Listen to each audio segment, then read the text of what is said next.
我们有提到好像在旧约要遵从律法才能够得救，那中国人呢？古代的中国人呢？古代的一些没有听过福音的、没有碰到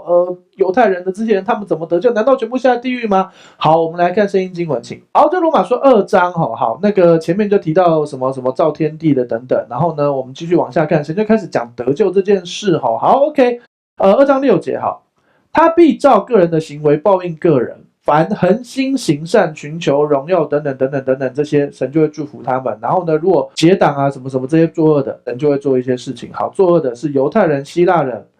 神就会把这些困苦怎么加给他。然后第10节就提到，却将荣耀、尊贵、平安加给一切行善的，先是犹太人或者希腊人，因为神不偏待人。好，这边其实开始提到，到底没有碰到福音、没有碰到耶稣的人，他们怎么办？好，前面就在讲。跟行为有关，他们的心跟他们的行为。好 ，OK。2章12节，没有律法犯了罪，也不按律法灭亡；在律法下犯了罪，要必按律法受审判。所以在古老的中国国度，孔子、孟子他们是没有旧约律法，他们不按照律法而灭亡。好，2章13节，在旧约里头，我们不是靠听律法为义，是靠行律法成义，是看行为的哦。心里也要，行为也要，但是很多是看行为的，叫旧约。2章14节，没有律法外邦人若顺着本性行律法上的事，他们没有律法，自己就自己的律法。所以问你，好，孔子的中恕之道，孔子的各样的教导，如果他所教的他真的都有做到，我真的知道他会得救，因为他就是顺着本性行律法上的事。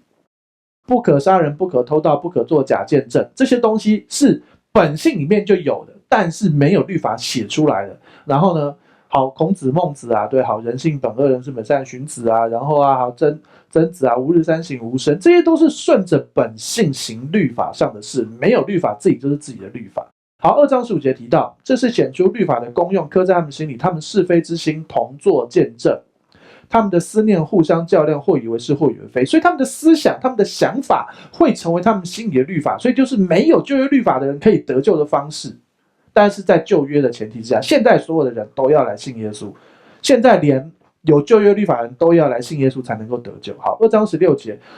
就在神面前借着耶稣基督审判人隐秘的事，照着我的福音所言。好，所以你看2章17节，你称为犹太人，又倚靠律法，且指着神夸口。好，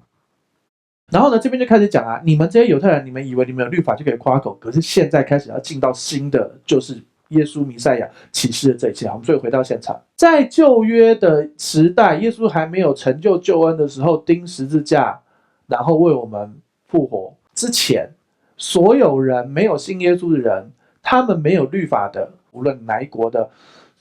古人们，他们就是他们的心